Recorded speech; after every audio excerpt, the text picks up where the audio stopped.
हमारा कंट्रीब्यूशन हो, हमारा कंट्रीब्यूशन हम देने तैयार है, लेकिन हम पेंशन क्यों नहीं दे रहे? Karnataka aided school college pension से महरूम मुलाजिमीन एसोसिएशन गुलबर्गा के ज़ेर एहतमाम जिला सदर श्री कृष्णा वी मुगनगिरी के ज़ेर सदारत में रैली निकालते हुए गुलबर्गा जिला कमिश्नर ऑफिस के सामने एहतजाज किया गया।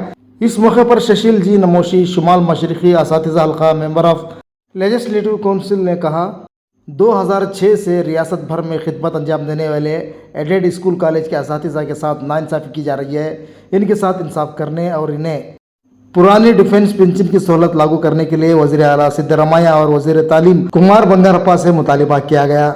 इस मौके पर गुलबर्गा जिला संचालक इसामुद्दीन खाजी, प्रधान कार्यदर्शी सूर्यकांत पीजी और सह संचालक मल्लिकार्जुन, इज्जत माप सदर अंबादास पाटिल और मस्तान पाटिल, चन्नबसप्पा कोलूर, श्रीमती राजेश्वरी चौधरी, श्रीमती सुनंदा, भानु कुमार अल्लाह पाटिल और एड्रामी स्कूल कॉलेज के टीचर्स ने कसीर तादाद में शिरकत की। ब्यूरो रिपोर्ट, आपकी आवाज़ न्यूज़, गुलबर्गा।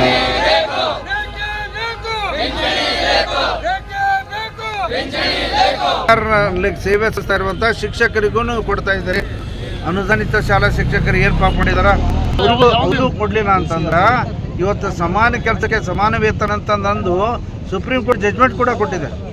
ಆದರೆ ಪೆನ್ಷನ್ ಕೊಡೋದಿಲ್ಲ, ಇವತ್ತು ಇನ್ಶೂರೆನ್ಸ್ ಇಲ್ಲ ಅಥವಾ ನಿಮಗೆ ಜ್ಯೋತಿ ಸಂಜೀವನಿ ಇಲ್ಲ ಅಂತಂದ್ರೆ ಭಾಳ ಕಷ್ಟ ಆಗುತ್ತೆ. ಮಾನ್ಯ ಮುಖ್ಯಮಂತ್ರಿಗಳೇ, ತಕ್ಷಣ ತಾವು ಇದನ್ನು ಕಾರ್ಯಪ್ರವೃತ್ತರಾಗಿ ಕ್ಯಾಬಿನೆಟಲ್ಲಿ ಡಿಸಿಷನ್ ತಗೊಂಡು ನಮ್ಮ ಬೇಡಿಕೆ ಈಡೇರಿಸಬೇಕಂತ ನಾನು ಅದನ್ನು ಮುಗಿಸ್ತೀನಿ. ಟೀಚರ್ಸ್ या नॉन टीचिंग स्टाफ जो एडेड इंस्टीट्यूशन में काम कर रहे हैं उनको पहले 1/2006 से जो कंट्रीब्यूटरी पेंशन लागू हुआ उससे पहले सभी लोग जो इस डेट से पहले जो ज्वाइन हो गए हर एडेड इंस्टीट्यूशन टीचर पेंशन मिलता था।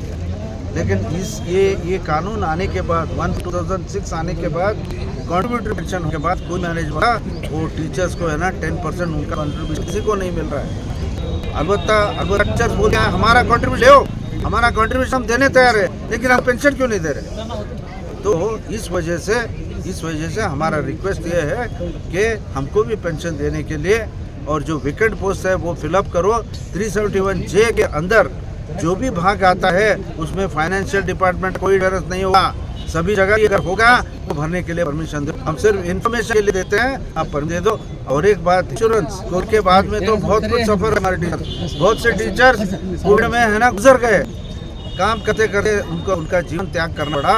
वैसे लोगों को अब ज्योति संजीवनी जो गवर्नमेंट एम्प्लॉयज है हमको भी इम्प्लीमेंट करो, ये 2024 ನಾವು ಜಿಲ್ಲಾಧಿಕಾರಿ ಮುಖಾಂತರ ಮಾನ್ಯ ಮುಖ್ಯಮಂತ್ರಿಗಳಿಗೆ ಕಲಬುರಗಿ ಜಿಲ್ಲೆಯಿಂದ ಮನವಿಯನ್ನು ಸಲ್ಲಿಸುತ್ತಿದ್ದೇವೆ.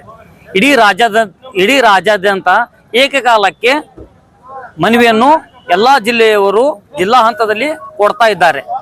ಆದ ಕಾರಣ ಮಾನ್ಯ ಮುಖ್ಯಮಂತ್ರಿಗಳು ಬೇಗನೆ ಹಳೆ ಪಿಂಚಣಿಯನ್ನು ಯಥಾವತ್ತಾಗಿ ಜಾರಿಗೊಳಿಸಬೇಕು.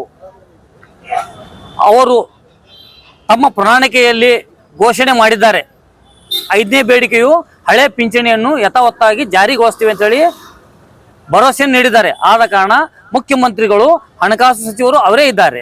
ಆದ ಕಾರಣ ಮುಖ್ಯಮಂತ್ರಿಗಳಿಗೆ ನಾವು ಮನವಿಯನ್ನು ಮಾಡ್ತೀವಿ. ಈಗಾಗಲೇ ಹಲವಾರು ಶಿಕ್ಷಕರು ನಿವೃತ್ತಿ ಹೊಂದಿದ್ದಾರೆ, ಅಕಾಲಿಕ ಮರಣ ಹೊಂದಿದ್ದಾರೆ. ಅವರ ಜೀವನವು ಬಹಳ ಚಿಂತಾಜನಕವಾಗಿದೆ. ನಾವು ಕೊನೆಯ ತಿಂಗಳ ಅವರಿಗೆ ಸಂಬಳವೂ ಸಿಗುವುದಿಲ್ಲ. ಅನುದಾನ ಶಿಕ್ಷಕರಿಗೆ, ಸರ್ಕಾರದ ಶಿಕ್ಷಕರಿಗೆ NPS ಕೂಡ ಇದೆ, ಆದರೆ ನಮಗೂ ಜ್ಯೋತಿ ಸಂಜೀವನಿ ಇಲ್ಲ, NPS ಇಲ್ಲ, OPS ಇಲ್ಲ. ಆದ ಕಾರಣ ಮುಖ್ಯಮಂತ್ರಿಗಳಿಗೆ ಇಡೀ ರಾಜ್ಯಾದ್ಯಂತ ಶಿಕ್ಷಕರು ಪಿಂಚಣಿಗಾಗಿ ಮನವಿಯನ್ನು ಸಲ್ಲಿಸ್ತಾ ಇದ್ದೇವೆ. ನಾನು ಇಸಾಮುದ್ದೀನ್ ಎನ್ ಖಾಜಿ, ಜಿಲ್ಲಾ ಸಂಚಾಲಕರು, ಕಲಬುರಗಿ. ಹೋರಾಟ